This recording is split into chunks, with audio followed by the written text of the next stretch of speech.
Bulgari, Van Cleef& Arpels, Chaumet. Voilà une prochaine vente de joaillerie Christie's qui va s'ouvrir, une vente qui brille de mille feux par ses pierres et je suis ravie de recevoir en plateau Violaine Dastorg. Bonjour, merci beaucoup d'être avec nous. Bonjour Sybille, merci de m'accueillir. Vous êtes directrice du département joaillerie chez Christie's France. Alors on va voir ensemble comment est-ce qu'on peut faire pour bien choisir un bijou en vente aux enchères, que ce soit pour un investissement, soit pour un cadeau tout simplement juste avant les fêtes. Tout d'abord, on parle beaucoup de bijoux vintage. Quelle est la différence tout simplement entre un bijou vintage et un simple bijou qu'on pourrait trouver? Comment est-ce qu'on va caractériser ça? Le bijou vintage, c'est un bijou qui est, par son essence, un bijou ancien, avec une Mmh. signature ancienne, qui n'est pas issu de ce qu'on appelle le retail, donc aujourd'hui ce que vous pouvez trouver en boutique, et les magnifiques pièces de haute joaillerie qui sont produites par la Place Vendôme sont vraiment des bijoux anciens qu'on va identifier, qui sont référencés dans des livres, qui sont référencés dans des ventes aux enchères, et avec notre travail d'expertise, on va pouvoir les identifier. Est-ce qu'il y a un engouement autour de ça? C'est vrai que, le vintage ça prend beaucoup. Ça se passe aussi pour les bijoux? Ça se passe aussi pour les bijoux. Effectivement, c'est quelque chose qui est très, intéressant pour les collectionneurs, pour les acheteurs. Dans le retail, on en parlait il y a quelques secondes, on a des pièces qui sont marketées, et qui sont finalement par multiples et multiples qui se trouvent Mmh. sur le marché. L'avantage du bijou vintage, c'est que vous avez des pièces qui sont uniques, des pièces qui ont traversé, des générations de collectionneurs privés et qui représentent vraiment l'histoire de la joaillerie avec un grand H. Et je pense que les gens aujourd'hui veulent des pièces uniques. On a beaucoup de clients qui nous contactent pour avoir, finalement des pièces qu'elles ne pourront pas retrouver, chez une D'accord. amie, chez un autre collectionneur et elles veulent un bijou unique. Elles sont attachées à des maisons parfois, un Cartier, Van Cleef, Boucheron, et c'est très intéressant pour nous d'aller, si je puis dire, les chasser, pour elles. On a, un impact et un spectre qui est très important au niveau des ventes privées chez Christie's et on peut, Ah sur oui. mesure, aller chercher des bijoux recherchés et attendus, par, vraiment des collectionneurs privés, ce qui est différent du monde des enchères, qui est effectivement représenté là en ce moment pour Christie's à Paris, pour notre joaillerie Paris, qui a lieu jusqu'au 17 décembre et qui est désormais en ligne. Donc, ce qui est intéressant, c'est que tout le monde peut voir cette vente, enchérir cette vente et suivre cette vente 24 heures sur 24, 7 jours sur 100, puisque ce modèle online, il est vraiment là pour apporter une diffusion beaucoup plus large Oui. encore à nos collectionneurs, à nos acheteurs du monde entier. Et pas mal de lots, il y a plus de 240, il Oui, me il y a semble. plus de 270 lots, oui, dans cette vente, 270 lots. oui. En tout cas, c'est très varié en termes de style, d'époque, même de prix. Mmh. Est-ce qu'il y a un conseil que vous pourriez donner juste pour avoir un bon œil, un point d'attention en fait, qui serait peut-être valable pour tous les bijoux? Sur quel point il faut vraiment être, attentif quand on achète un bijou? Je pense que ce qui est intéressant et ce qui est commun à tous les bijoux, c'est la facture du bijou. La facture Mmh. du bijou, c'est vraiment la qualité du bijou, comment il a été exécuté par le joaillier. Et vous avez tout un tas de codes qui vous permettent de donner un petit peu plus de caractéristiques d'expertise sur une pièce que vous convoitez. Moi, je dis toujours, quand vous avez un bijou dans les mains, la première chose à faire, vous le regardez, ça peut paraître surprenant, mais vous le regardez d'abord par le Ah, dos, par le d'accord, à revers du l'arrière. bijou, OK. à l'arrière. C'est là où vous allez retrouver vraiment l'âme de la facture, la qualité de travail, notamment sur le serti. Vous allez Mmh. vraiment avoir, je dirais, l'ADN de la pièce. Et ensuite, bien évidemment, vous avez ce fameux poinçon qui est dans une forme de losange et dans lequel vous allez avoir les initiales et le signe qui représente le joaillier qui a créé cette pièce. Le poinçon, c'est pour nous experts vraiment l'élément qui va vous pouvoir permettre de vous donner, si vous voulez, l'atelier qui a D'accord. réalisé la pièce. Et c'est très important pour nous de les connaître, d'aller faire des recherches pour dire ah mais cet atelier-là a travaillé pour telle maison, a travaillé pour telle maison. Et c'est comme ça, si vous voulez, qu'on va pouvoir identifier les pièces. C'est un petit peu le travail de détective qu'on peut Mmh. avoir. Et chez Christie's, vous avez plus d'une vingtaine de spécialistes dans le monde entier qui sont tous passionnés et qui sont là pour répondre aux questions de nos acheteurs, de nos potentiels vendeurs. On est vraiment là en fait pour les renseigner. On a tout un tas de moyens aussi directement en lien avec les patrimoines des maisons pour pouvoir identifier des pièces. C'est hyper intéressant de faire toutes ces recherches. Parfois, même nous, on découvre des choses, on découvre des provenances.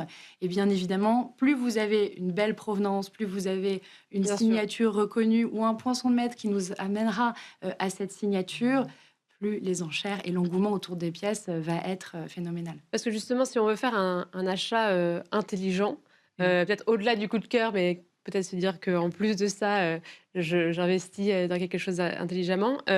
Est-ce que la marque, ou le poisson ou, il y a d'autres éléments comme ça qui sont fondamentaux? Est-ce que la marque, ne serait-ce que la marque, c'est Alors important? la marque, c'est important aussi, mais alors là, on parle beaucoup des signatures, on parle des poinçons, il ne faut pas bien évidemment oublier euh, l'ADN même aussi C'est de la le joaillerie, c'est de mettre en valeur des pierres Bien précieuses. sûr. Et là aussi, sur les pierres précieuses, vous avez des provenances qui sont importantes. Pour les corindons, les saphirs, les rubis, vous avez des provenances très importantes. La Mmh. Birmanie pour le saphir, le rubis. Vous avez pour le béryl avec l'émeraude, vous avez la Colombie, bien évidemment. C'est-à-dire que d'autres pierres qui viendraient d'un autre pays, ce serait pas forcément la même valeur? Exactement. En fait, vous avez un prix par carat. Nous, dans notre métier, on parle beaucoup prix par carat. Mmh. Et le prix, évidemment, est toujours défini en dollars. Et on parle prix par carat pour tel saphir, avec telle couleur, avec telle présence d'inclusion ou non, et avec telle origine. C'est pareil pour les émeraudes, c'est pareil pour les rubis. Et c'est très important pour nous de se concerter. Et c'est aussi la force de Christie's, du département bijoux Christie's au niveau mondial, c'est d'avoir cette synergie Mmh. qui a été créée au sein du département entre tous les spécialistes du monde entier. Un spécialiste à New York, à Hong Kong, à Londres, à Paris, à Genève. On est là pour parler en Italie, on est là pour parler des prix par carat, pour parler de cet type de couleur, de cet type de pureté que chacun a pu découvrir sur le marché et emmener sur le marché jusqu'au dernier coup de marteau qui est Mmh. vraiment donné par le commissaire-priseur. Et on est là vraiment pour évaluer la pierre et donner si vous voulez, l'estimation qui est la plus intéressante pour le vendeur. Et je dis souvent aux vendeurs, et on dit tous souvent aux vendeurs qu'on est dans la même équipe.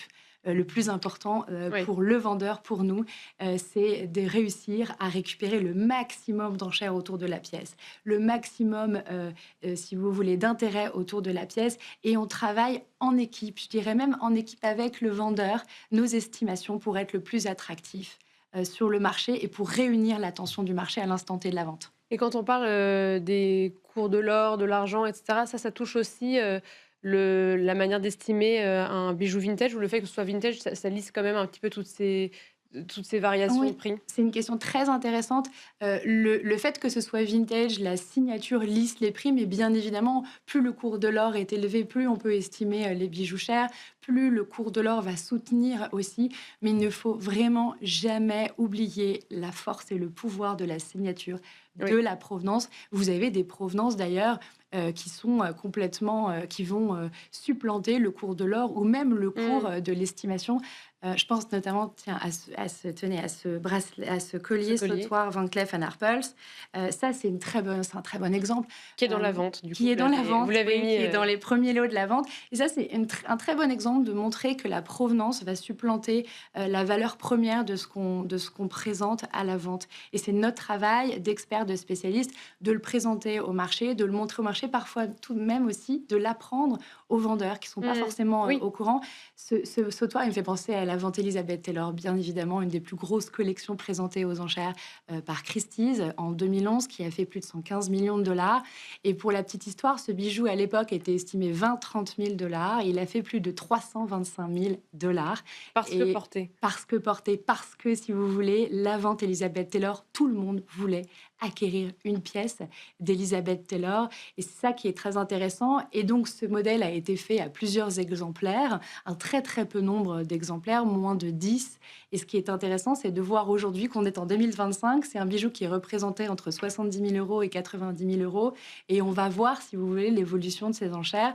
Il y aura peut-être moins d'impact par rapport à la provenance, mais déjà, les bijoux Van Cleef Arpels des années 70, c'est l'époque de ce sautoir. On est vraiment dans une époque aujourd'hui qui est extrêmement recherchée par les clients. Ce sont des bijoux aujourd'hui qu'on peut agrémenter, qu'on peut porter de jour comme de nuit. Je pousse vraiment à porter ces bijoux vintage qui sont peut-être moins ostentatoires que Mmh. certains bijoux avec des diamants, avec des émeraudes, des Oui, saphirs. parce que là, il y a du corail. Exactement, là, on est vraiment dans un courant de l'histoire de la joaillerie des années 60-70. On est dans les années 70 pour cette pierre-là, avec l'utilisation de pierres semi-précieuses, l'améthyste, et de pierres décoratives, le corail, qui rendent ce bijou très statement dans l'histoire Mmh. de la joaillerie. Quand on connaît un petit peu l'histoire de la joaillerie, on voit ces pièces, on voit les couleurs, on est tout de suite transporté dans les années 60-70. Donc c'est intéressant et il faut suivre du coup les enchères de ce collier. Et justement, il nous reste 2 minutes. Est-ce qu'il y a des tendances, des bijoux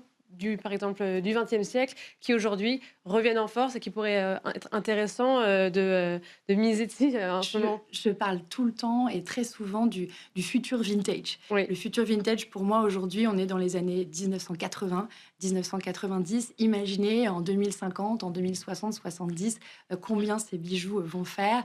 Les années 80 aussi, c'est des bijoux qui sont très, très reconnaissables dans l'histoire de la Mmh. joaillerie, avec beaucoup d'or, vraiment, avec beaucoup de pierres décoratives aussi. C'est un style qui n'est pas du tout celui des années 40, 50, 70, des bijoux rétro dans les années 40-50 ou 60-70 avec toutes ces pierres déco.